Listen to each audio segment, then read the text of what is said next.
Yeah, I'll react to that, sure. Hey guys, perfect. Preemptive like. I'll do a subscribe too. So, Norse magic and beliefs. Differences between Norwegian, Swedish, and Danish Vikings. Now, what Vikings? Denmark. So I think of Denmark first, I think. But also Norway and Sweden, definitely. And Iceland. Anyways, let's go. I don't know why, though. I think of Denmark first, I guess. And then the others. Let's learn. Original link to the video, guys. Top of the description, as always. My name's Connor, if you're new. I'm from the USA. New England, Rhode Island. Let's go. Velkommen. Velkommen. Velkommen alle sammen. Today is an interesting video for you all. We are speaking about the differences in the Danish, Swedish, and Norwegian Vikings because there are some key differences in the types of stories we read about these peoples in the Viking Age, and this is going to give us an idea of how the culture of these people was a bit different, even though the mainstream refers to them all as a bunch of barbaric, savage people, and it's a little bit true.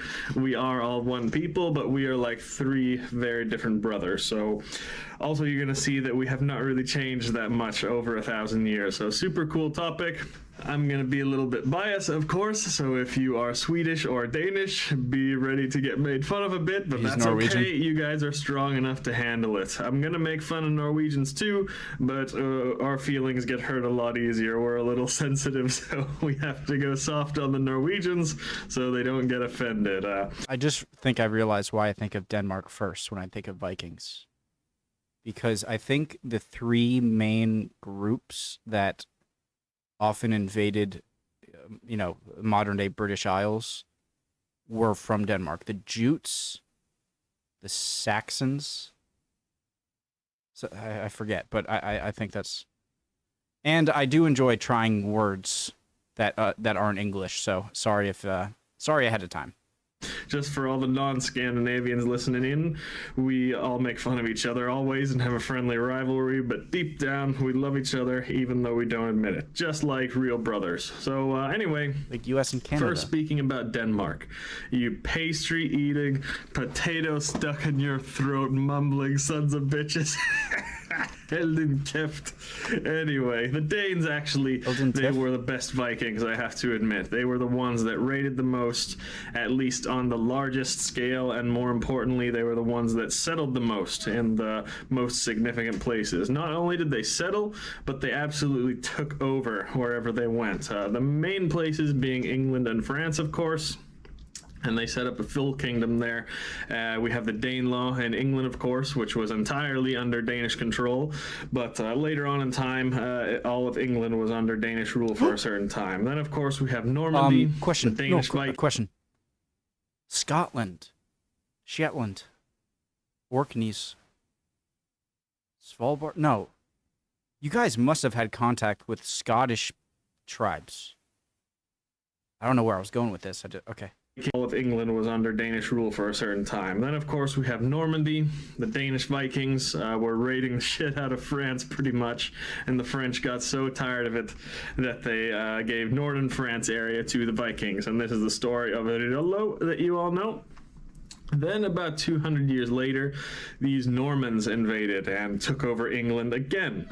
So England really got screwed there twice during the Viking Age, and also about 500 years before in the migration period. All Danish Vikings or Danish genetics kind of invading England. So the Welsh and the Scots and Irish, they have almost all Celtic DNA. But if you're English, there's probably very little Celtic DNA in there. And yeah, I have no idea if I have. I don't think so. All I know is that I have English, German, and Irish. So if you're really English, it's probably mostly Danish DNA if we go back far enough in time. So Denmark is also home to the most legendary heroes of the Viking Age, such as King Canute, who was king of all England for a certain time. We have Svein Forkbeard, of course, who led the fight against Christianization and defeated his treacherous father, Harald Bluetooth, which you all probably know, of course. I learned that. I had no idea Bluetooth was actually I thought it was a joke at first, but is named after, or is after His father, this. Harald Bluetooth, which you all probably know, of course, and then you all know the legendary Ragnar Lothbrok and his sons. And if you want to read about the Danish Vikings, the best ancient sources are Gesta Danorum, the saga of Ragnar Lothbrok, and also some foreign sources like some French annals on the Anglo-Saxon Chronicle or Bede's History of the English People. Those are all the primary sources, with no kind of modern historian interpretations, which I like a lot, so you know that it's getting straight from the source. So yeah, biggest legends from the Viking Age, almost all of them were Danes, and this was all happening, by the way, at the same time Denmark was trying to defend itself from heavy attack from the Christian Roman Empire, from emperors such as Charlemagne a little bit, but more so later on in the Viking Age, Otto the First and Second of Germany. I feel like there isn't that much written records of Germanic tribes during the Roman times. But the fact that the Romans couldn't really push into, modern day Germany, Germania, I'm not sure, I forget what it was referred to, but, they did go, all around the Mediterranean into the modern day Middle East and Northern Africa and all the way up into the British Isles, but just didn't ever seem to be able to fully conquer this area. And there's this Teutoburg forest. Pausing too much. They Sorry. also, in the Viking Age, Otto the First and Second of Germany. They also had to defend themselves from the damn Norwegians, who didn't give a shit. They just raided everybody. So the Danish people by far had the hardest job of all Scandinavians, and they left the biggest mark on the world. So Denmark really has the most impressive accomplishments by far. But this also led Denmark to Christianizing and integrating with the rest of the world a lot sooner than the rest of Scandinavia, because Denmark settled in places like England and France in large numbers, and the people there integrated very quickly within 1 or 2 generations. And although the Danish genetics spread like wildfire there, a ton of people still to this day have Danish genetics in northern France and England area, of course. But the religion and culture of the Danes faded pretty quickly in these places where they settled, and there's relatively little trace of Scandinavian influence there. Compare that to places where Norwegians, for example, settled. Scotland, Isle of Man, Iceland, Faroe Islands. These places, the Norse religion and culture lasted for much longer, and you even see traces of this today there, still 1,000 years later. So, of course, picture the Danes as the oldest and strongest and most responsible brother out of the 3 Viking countries, and he's just trying to get his 2 younger brothers, Norway and Sweden, to get with the times. Denmark would be the rich, successful older brother saying, please, would you little bastards just grow up and get your lives together? Come on. The rest of the world is Christian, has civilization, order, and peace, and their societies are held together. And you guys just want to keep getting drunk and fighting out in the woods. Come on. Please, you guys are embarrassing me in front of my friends. So anyway, great way to put it. Norway and Sweden were like, no, up yours, loser. Why would we want to be nerds like you? So that brings us to Norway, the problem child. Think of Norway in the Viking Age as the youngest brother that's just a little bastard and likes to cause trouble. So before the Viking Age, Norway was a very wild place that we don't know too much about. We read a lot of stories about Denmark and Sweden before the Viking Age, but Norway was not even really recognized as a common area yet. They knew the landmass was Norway, but it was not really unified under anything really. It was many, many small tribes and kingdoms all fighting each other. We don't know exactly how many, but it's probably countless little small tribes separated by rough landscape and dense forest. Very diverse, very segregated. This is probably how we all live. 647. What is the mountain range? What is this mountain range called that kind of goes up the spine of Scandinavia? And how high do they get? Just so I can know how much of a barrier it was to crisscross. But it's probably diverse Germanics, but This is probably how we all lived before.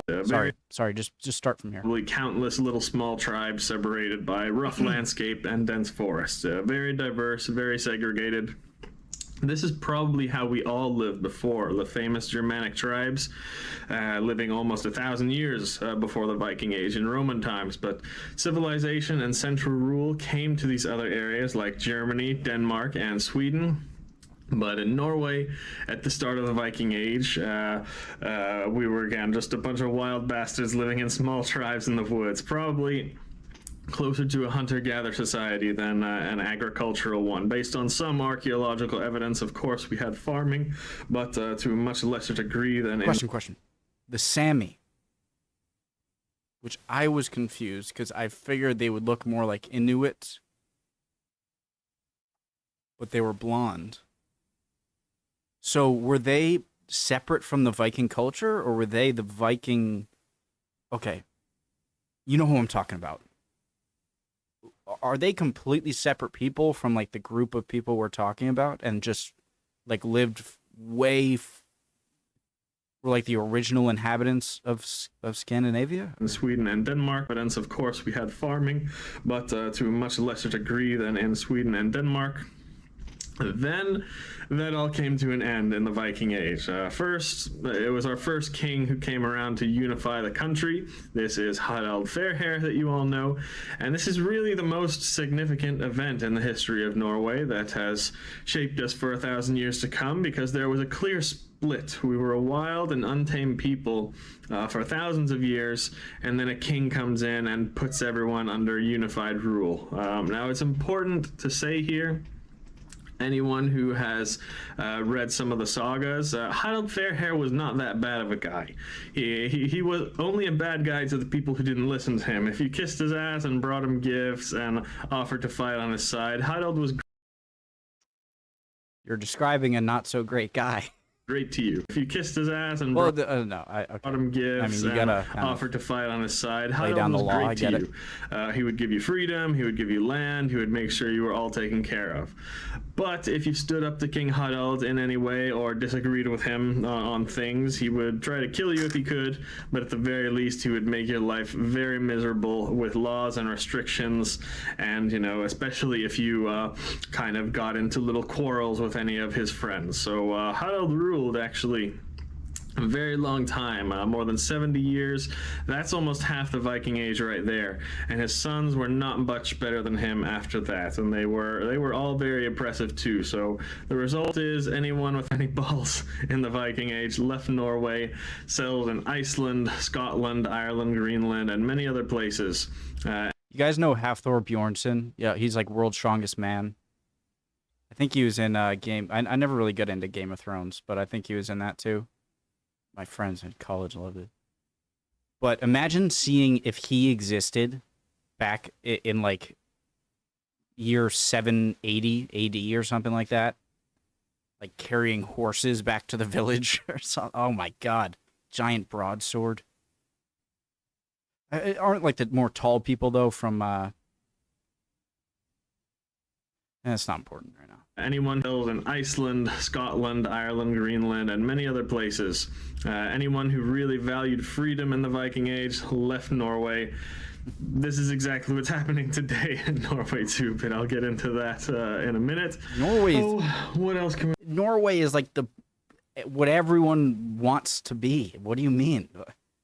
Say about Norway too, but I'll get into that in a minute.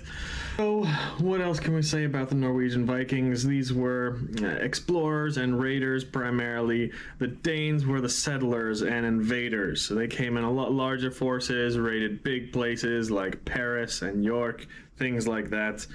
They settled in much larger numbers. Norwegian Vikings, they were in smaller raiding parties, and they raided everywhere. They really didn't give a shit. So if you were like a monk in I want to say England, but even prior to England, then it's the Danes who you gotta... They would raid in the next town over. They would raid their neighbors if they wanted to. And these raids by Norwegians and Icelanders, you're not going to read about in most of the mainstream history books and chronicles like you would about the larger Danish raids. But if you read some of the lesser known sagas, the Norwegians raided much more and really terrorized a lot more of the smaller villages and towns, even though a lot of these, they were non-violent altercations, a lot of them, and definitely not the pillage and rape and burn stories you hear in the mainstream. The best sources to read about the Norwegian Vikings is for sure any of the Icelandic sagas, and also most of the later sagas in Heimskringla about the Norwegian kings. But yeah, again, the Danes, they're the big responsible older brother. Norwegians is the young wild brother. The reasons for these raids are very complicated, and they're due for many different reasons that I will go into in another video. And the Scandinavians raided long before the Viking Age. But to speak about the main difference at this time, the Danes had a major population growth at the time, and they simply needed more food and space for their people to live in, and that's why they settled in much larger numbers. And also they were settling in areas that were under constant attack from the natives there, so they needed to settle in larger numbers in Normandy and England for security, pretty much. Norway, they didn't have as big of a population and resource problem, but a freedom problem, like I mentioned earlier. That's the reason that they left the country in smaller bands, and they settled mostly in uninhabited areas where they could be free. Then we get to the second most significant event in Norwegian history, the worst bastard of a king we ever had in the north, Olav Tryggvason. Now, he makes Harald Fairhair look... Olav Tryggvason? We ever had in the north, Olav Tryggvason. Olav Tryggvason. Now, he makes Harald Fairhair look like Santa Claus. Olav did not only force people to submit to his every rule, he tortured and killed anyone who didn't accept Christianity. Absolute horror stories. And Norway did not like that at all, but Olav was able to bribe and convert many of the greedy, treacherous noblemen at the time with help of the Roman Emperor Otto, too. So Norwegians and even the Danes together could not win a war against the Roman Empire, even though they never got invaded, but they had so much help with the Norwegian king, resources and everything like that. It was impossible to win. But then something happened. Instead of fighting against ourselves like we have done since the beginning of time, the Scandinavians came together. The Danes, led by Svein Forkbeard, who I mentioned earlier, came together with the Norwegians, led by Eirik Håkonason. Even the Swedes... The Swedes fight. Like the Swedes fight with everyone, right? Finally got off their asses. The Swedes got off their asses. I love seeing you guys just make fun of each other. Their asses. The Swedes got off their asses, led by their king Olav Skutkönig, and we all three came together and had the greatest battle we have ever had in Scandinavia, called the Battle of Svolder, where all the pagans in Scandinavia met Olav Tryggvason and his forces at sea, and they absolutely destroyed him.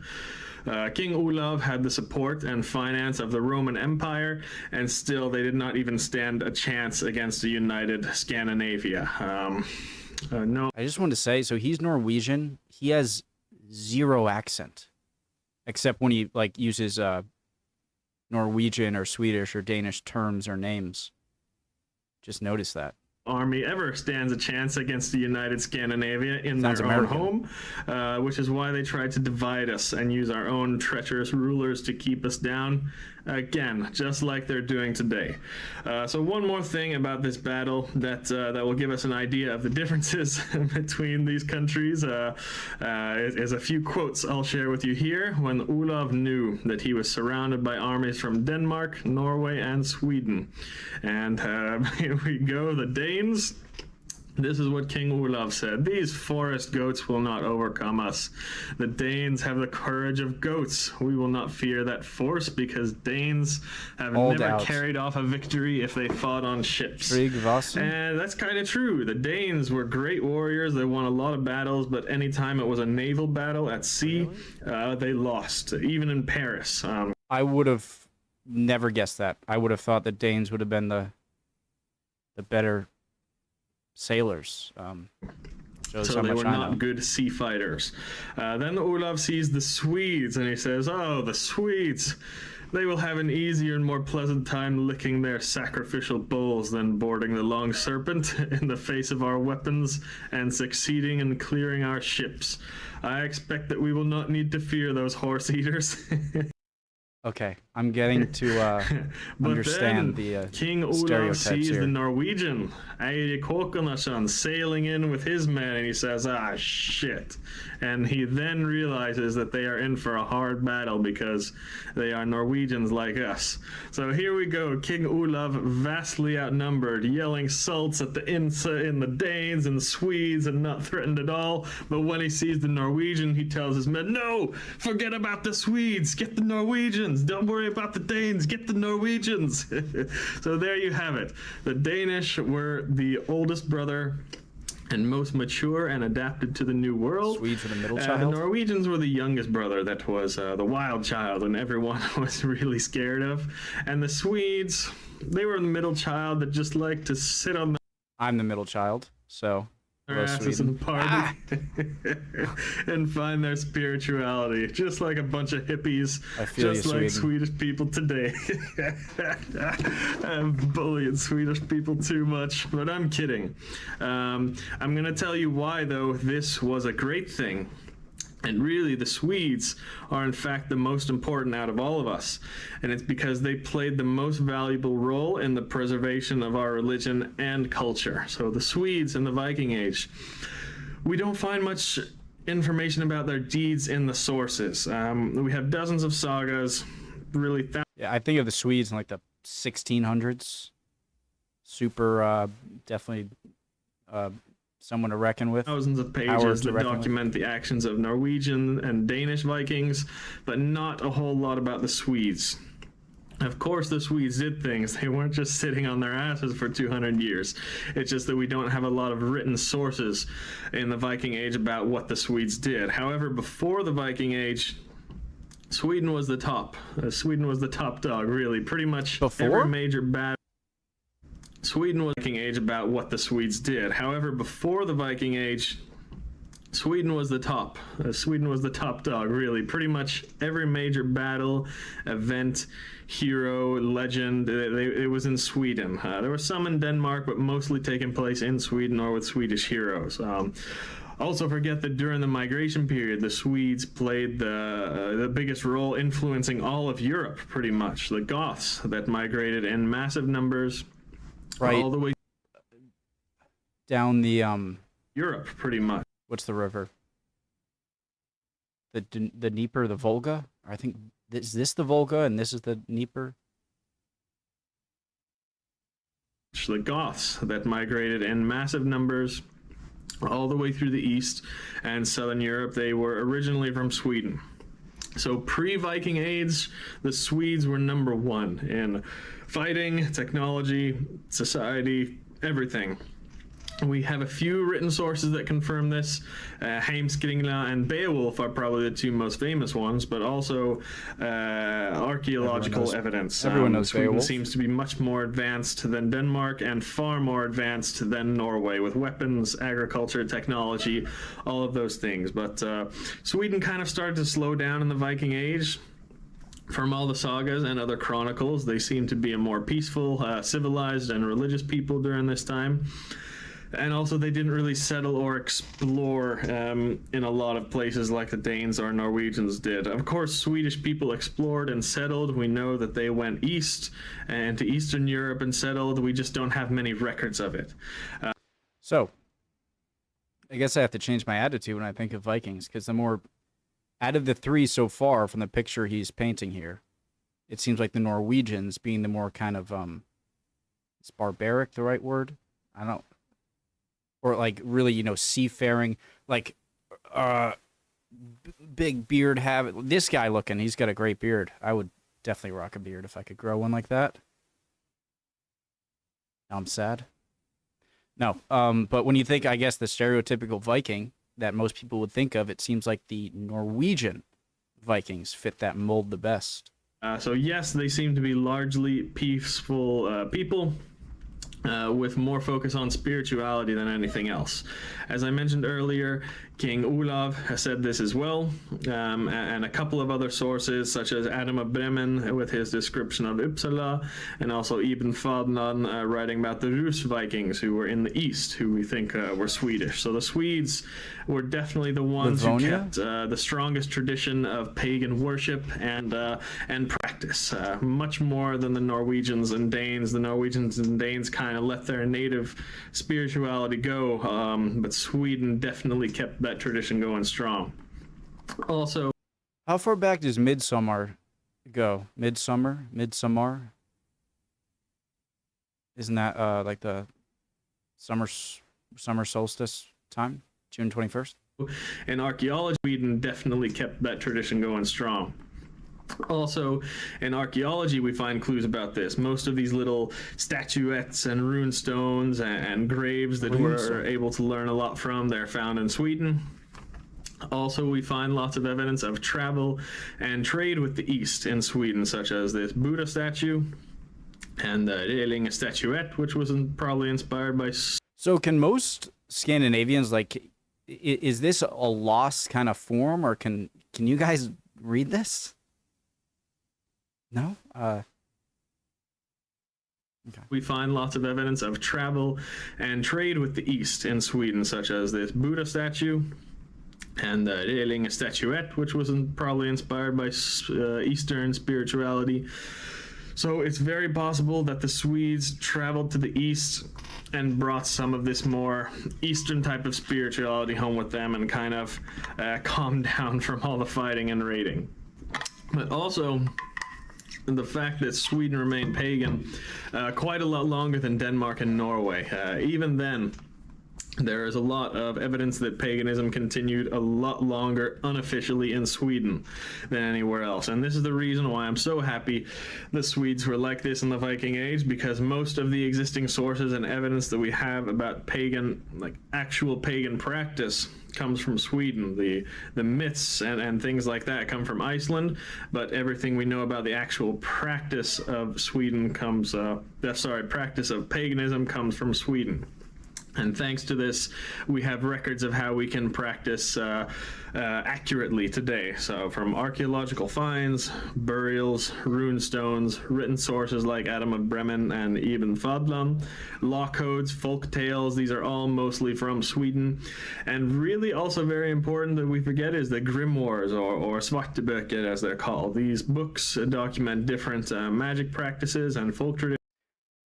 I used to think that a lot of the American folklore, well, it turns out it was German folklore, like mainly like Brothers Grimm. I don't know why I thought it was American growing up. Like we would make that up in the 17. It was German though. Okay. As they're called. Hansel and Gretel and Big Bad Wolf. Books document different. Is the grimoires, or svarteböcker as they're called. These books document different magic practices and folk traditions. We find them starting in the 1500s, but most of these practices are much, much older and can be dated back to pagan times. So for us, the practice and religion of the Vikings, we honestly owe about 90% of our thanks to Sweden. The Danes and Norwegians were too busy fighting and settling to make a good documentation of their religious practice, but Swedes were much more spiritual, and we find traces of this evidence today that we can use to reconstruct our religion. So my final thoughts on all of this: Denmark was the oldest, most responsible brother. He was rich, successful, loved, and integrated in society and the modern norms for the time. And this older brother tried to get their younger brothers to organize, grow up, and get with the times. Norway was the youngest child, just a wild bastard that did whatever the hell they wanted pretty much and just caused problems for everyone else. But Norway went through some rough times when the world was trying to tame them. Maybe when the brother was like 10 years old, he got sent to military school to get him to behave, and it kind of tamed him and it kind of calmed him down a bit. And this is what the unified kingdom in Norway did. They made Norway a little bit more structured and civilized, but this younger brother still grew up to be a wild badass, even though there was some oppressive times in Norway. Then we have Sweden. Sweden was the middle child. This was the brother that was really the best out of all three when he was younger. He was best in class, best in sports. Everybody loved him and work, and he had the most friends, everything else. Just like Sweden was number one in everything before the Viking Age. But as Sweden, this middle brother, got older, he just kind of got tired of all that. He got tired of being the top dog, and he started searching for more meaning in life. This brother went traveling around the world to experience things and learn. Maybe he became a monk for a few years, don't know, but then he comes back home and he really tried to live a spiritual, peaceful life in comparison to the other two brothers. But he was always there looking out for his two brothers when they needed it, and Sweden was ready to fight when it was necessary. So that is kind of the And he held on to the family history differences books. that pop out at us between the three countries in the Viking Age, but there are many, many more differences, but these are just what you will notice most of when you read the old sources. So all of those sources, again, are in the links below. And hope you enjoyed this video, and it gives you a bit of things to go on. So that's all for today. Vi ses nästa gång. No. What do you say there? Most of when you read, and hope you enjoyed this video, and it gives you a bit of things to go on. So that's all for today. Vi ses nästa gång. Vi ses nästa gång. What is that? Or like, see you later or something. Very interesting. I learned a lot, and that was a fascinating video. Okay. From Norse Magic and Beliefs. Just fantastic video. And it seems like I've sort of swapped around with Danes, Norwegians, but it seems like Sweden might have been the bedrock of the sort of Norse Viking culture. So, super interesting. Love y'all. Hope you guys are all doing well. Would really appreciate any answers to the questions I had. And hopefully I will see you guys next video. Bye, guys.